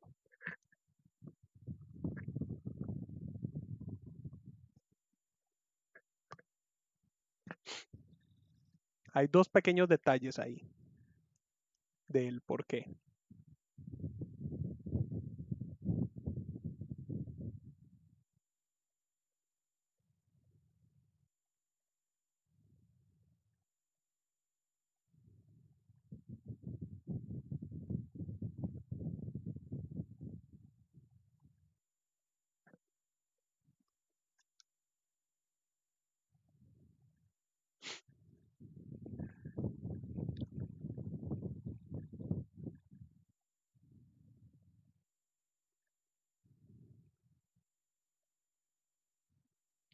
Vamos a ver.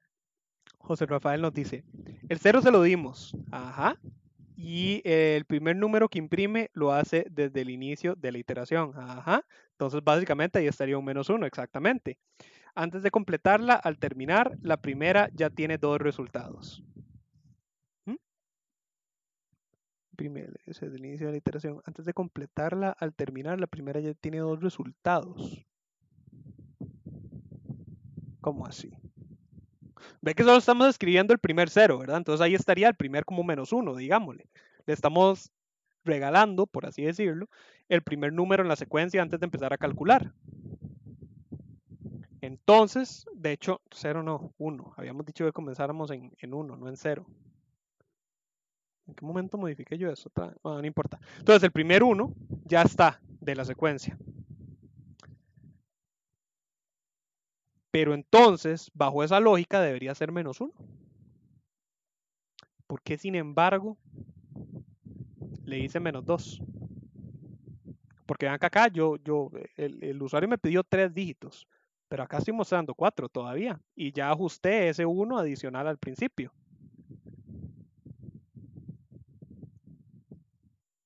Nos sigue diciendo José Rafael y el A más C. Pero el A más C siempre se imprime. El A más C es el número actual que siempre se muestra. ¿Por qué entonces -2?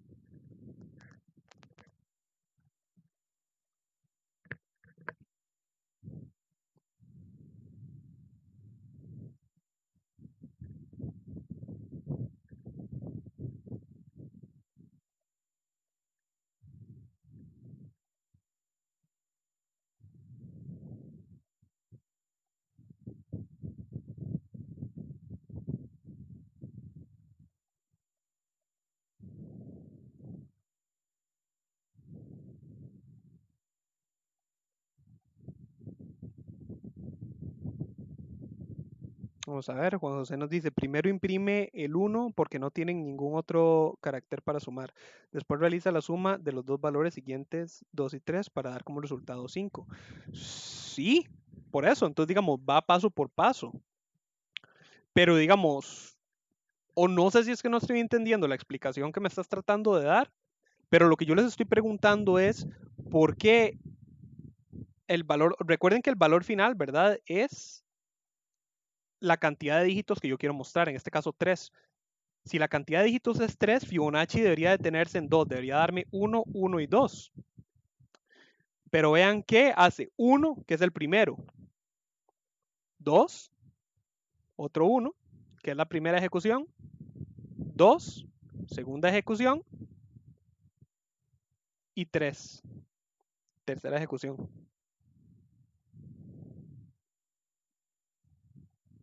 Entonces, tenemos que acá el bucle iteró. Ojo, ¿verdad? Final menos 2 es, en este caso, 2, ¿cierto?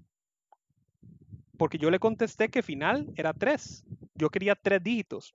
Entonces, final menos 1 es 2, pero me está mostrando 3 dígitos. ¿Por qué? Ahí casi que les estoy dando la respuesta.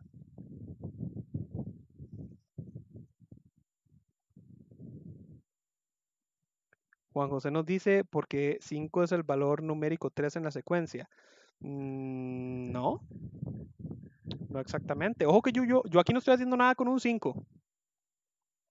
Tenemos 4 dígitos en la secuencia, llegamos hasta el valor 3 y yo le respondí 3. Aquí está. Vean lo que dice Andrea, porque empieza de 0, va a un valor de más. El contador empieza en 0. Si el contador empezara en 1, ahí ya se me ajustó. Pero, ay, lo cerré. Pero el contador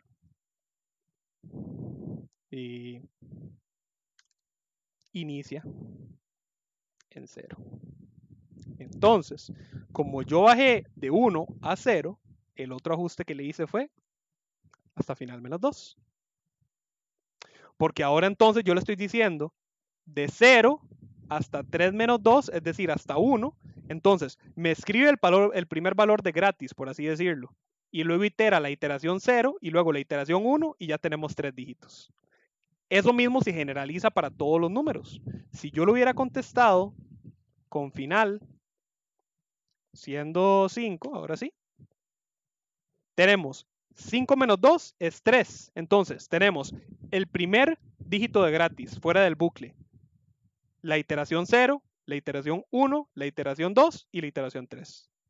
5 dígitos. ¿Ok? Quizá ustedes me digan, pero entonces, ¿por qué hizo eso? ¿Por qué no comenzó desde el 1? Bueno, la razón por la cual no comencé mi contador desde el 1 fue por dos cosas. La primera, porque este algoritmo que están viendo acá es un preámbulo en la lógica para cuando estemos trabajando con vectores. ¿Por qué un preámbulo en la lógica? Bueno, ahí lo van a ver con vectores. Porque sí, aquí yo no estoy utilizando ni un solo vector. Ninguna de estas variables funciona como vector. No crean que así es como funcionan los vectores. Pero los vectores muchas veces, cuando ustedes juegan con vectores, tienen que jugar con este tipo de lógica de contadores. Porque los vectores usualmente comienzan desde un punto cero, es decir, desde un valor cero, hasta un valor final. Y usualmente ese valor final, como comienza desde cero, es un valor anterior a la cantidad total de casillas que tenemos. Nuevamente, para los que nunca han trabajado con vectores, yo sé que lo que estoy explicando quizá no tiene mucho sentido, no importa. Luego va a ser más claro, pero nada más tengan en mente que la primera razón por la cual yo inicié mi algoritmo en cero es porque es un preámbulo para cuando empecemos a trabajar con iteraciones desde cero. Entonces, para que se vayan haciendo una idea de que si yo inicio mi contador en cero, yo tengo que hacer un pequeño ajuste a mi cuenta. Porque PSIN me cuenta cero como si fuera el primer valor en la cuenta. Segundo motivo. No crean que eso fue nada más para confundirlos. Hay un segundo motivo y está muy relacionado con esta otra pregunta. Primero que todo, ¿qué y por qué creen ustedes que ocurre si yo le digo que me muestre un dígito en la secuencia? ¿Qué va a ocurrir ahí?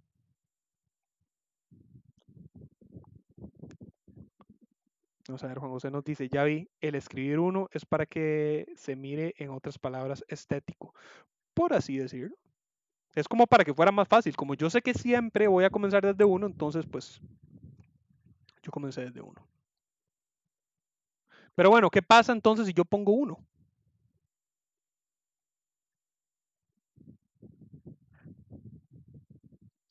José Rafael nos dice, muestra solo el valor inicial. Perdón, yo aquí los confundí de casualidad. No, ok, Juan José, sí, Juan José fue el que nos dijo, ajá, ok. Perdón, no sé si los confundí, disculpen ahí si los confundí, pero bueno, José Rafael nos dice que muestra el valor inicial, pero ¿por qué? Andrea también nos dice, escribe el uno antes del for, pero ¿por qué? No entra el for, ¿y por qué no entra el for, Andrea? Y finaliza.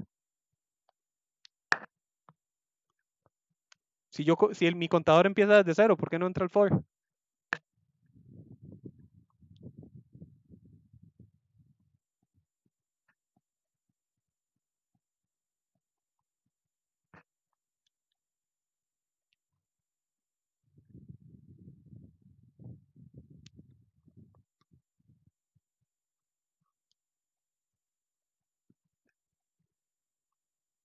Andrea nos dice porque es uno menos 2, que es menor a y siendo cero, exactamente. He ahí el motivo del por qué el menos 2.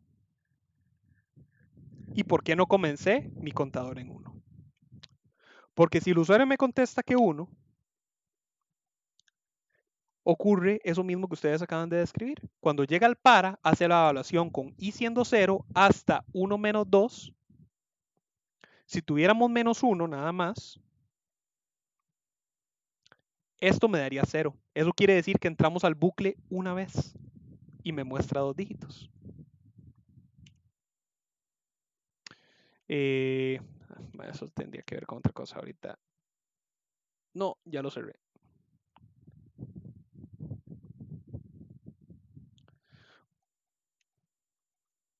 Con ese entonces ajuste, se nos arregla ese detalle. Sin embargo, la otra razón del por qué yo hago esto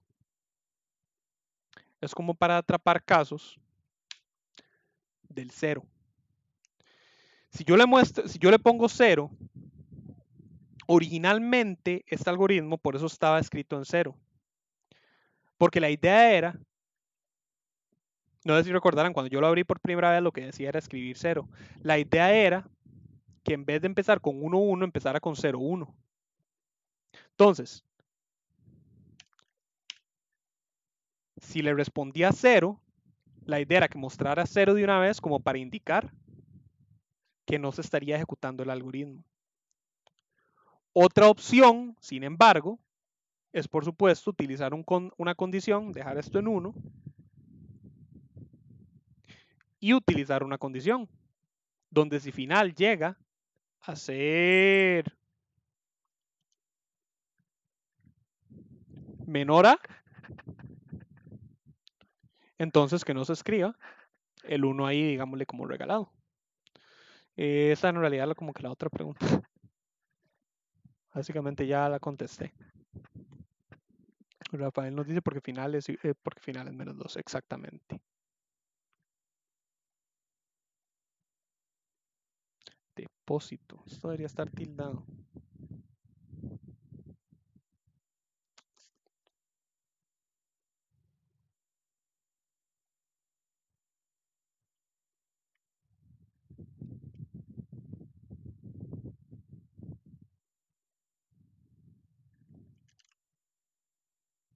Ahí está.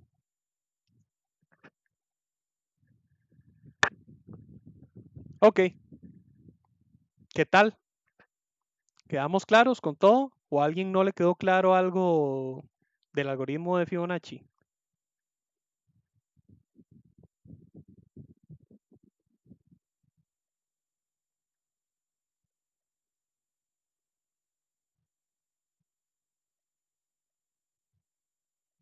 Como les digo, no tengan dudas. Este último pedacito que acabo de explicar, ¿sí me lo entendieron? ¿El por qué?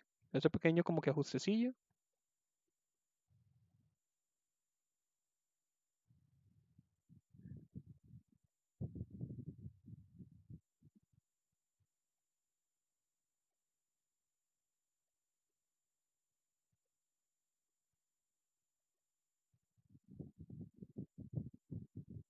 Si alguien está escribiendo, levánteme la mano.